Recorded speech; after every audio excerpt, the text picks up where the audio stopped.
Good morning, everybody. Welcome to the latest episode of Activate Podcast. The name for today's episode is Overcoming Procrastination. Take action now. The purpose of today's episode is to empower listeners to understand why procrastination happens and provide practical strategies to overcome it, so they can take action on their own goals and stay motivated. So, welcome back. I know it's been a while. And as usual, this is your host, Atali. And this week, we're tackling something that we all struggled with at some point: procrastination. Whether it was putting off work, delaying personal goals, or even avoiding tough decisions, procrastination can always hold us back from reaching our full potential. But don't worry, today we're breaking it down and giving you actionable tips to overcome procrastination and take charge of your goals. Alrighty, let's go. So, what is procrastination and why do we do it? First off, we have to realize that procrastination is, at its core, it's just avoiding, delaying any task, and often, replacing them with the less important and more enjoyable activities. Let's say you give yourself a goal: today I want to clean my room, today I want to take a shower, even though you're supposed to take a shower every day.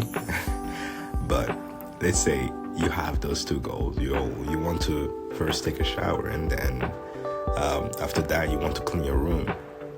And then you wake up in the morning, 6 a.m. You're like, ooh, let me snooze the alarm. Let me push on a little bit more. An hour later, it's 7 a.m. And you're like, it's really bright outside. Let me see if I can push it on a little bit longer. But the second snooze, for some reason, the second time you snooze your alarm, it feels like the universe is trying to pay you back. And then you wake up around 10 a.m., the whole morning is already gone by that moment. So you're like, what am I going to do now? You just lost at most 4 hours of the morning. So that's an enjoyable activity. So all in all, with those 4 hours that you just lost in the morning, that you replaced with sleep, you could have done something productive. But again, I get it. Sleep is way important. So what are the common reasons for procrastination? The first one is usually fear of failure. Sometimes we're just afraid that we won't do something perfectly, so we put it off. It's overwhelming. You feel like the task is just too big or is too complicated, and it would just be easier to avoid it altogether. There's a lack of motivation. You just don't feel like it's urgent or exciting. Like a project at work, you're like, nah, that's not exciting. You put it off. You're a perfectionist like myself. Yeah, I've probably lost 2 weeks where I could have been making episodes, but life had happened, so I feel like I had to push it back a little bit longer. That's the reason why I chose that today's topic will be procrastination, because I know it very well and I suffer from it a lot of times. So what is the cost of procrastination? It doesn't just delay tasks. It can create stress, lower our confidence, keep us from achieving our goals. Think about it. How often do you feel guilty or anxious because you have put something off? And the longer you wait, the harder it feels to start. I used to always push back on starting photography. I used to like it, really, really like it. But I felt like everybody was doing the same thing. So I was like, what am I going to do? What am I going to do with this? Everybody is doing the same thing as me. So why would I do it? I procrastinated and then pushed it back a little bit longer than I should have.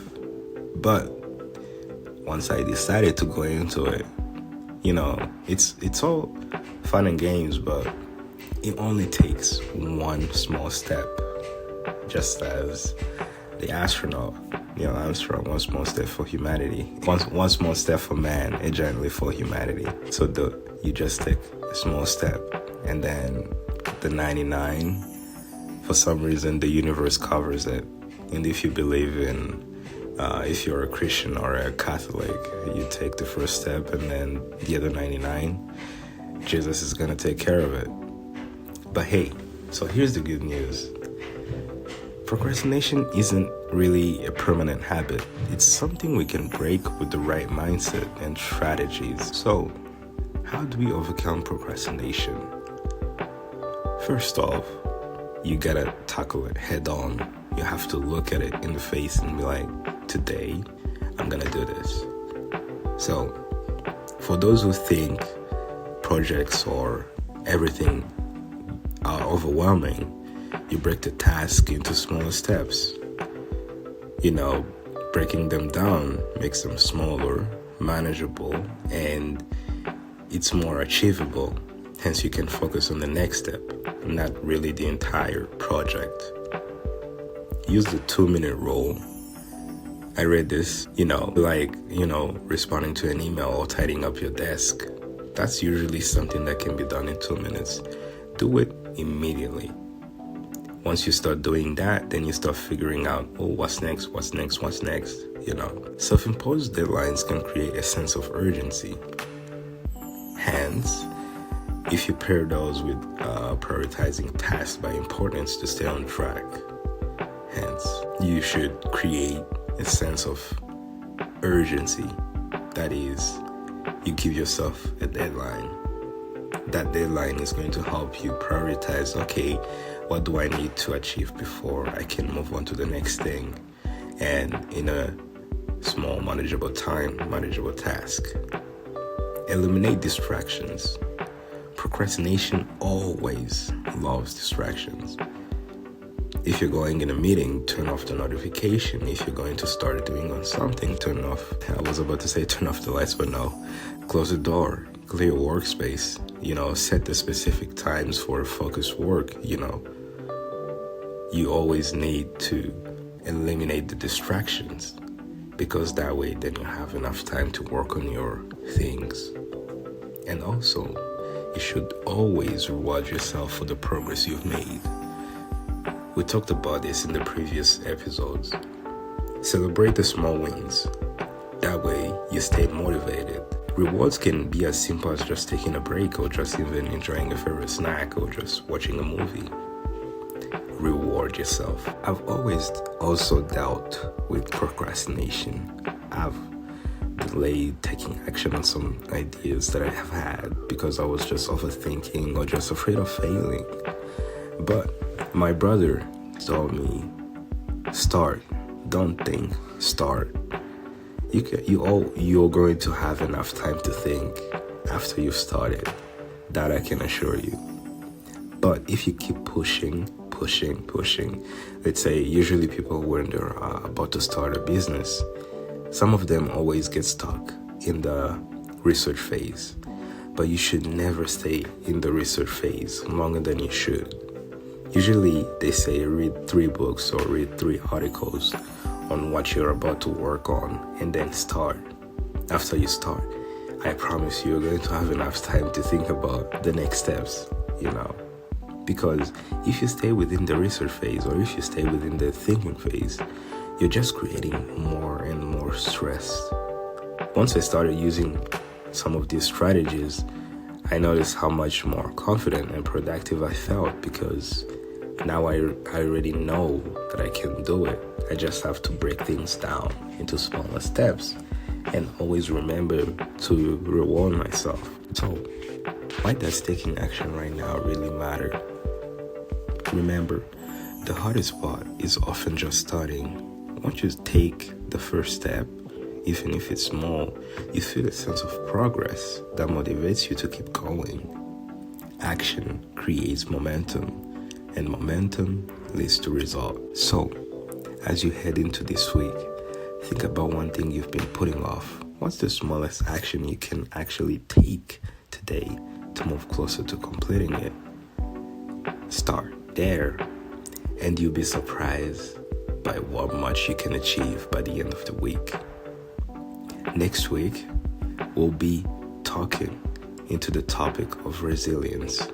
How do you stay strong and bounce back when life gets tough? You wouldn't want to miss this one. And I promise, no procrastination. Thanks for joining me for this week's episode of Activate.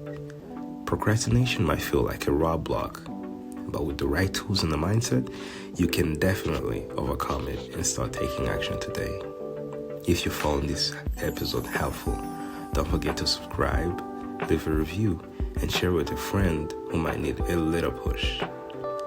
See you next week. Keep activating your best self.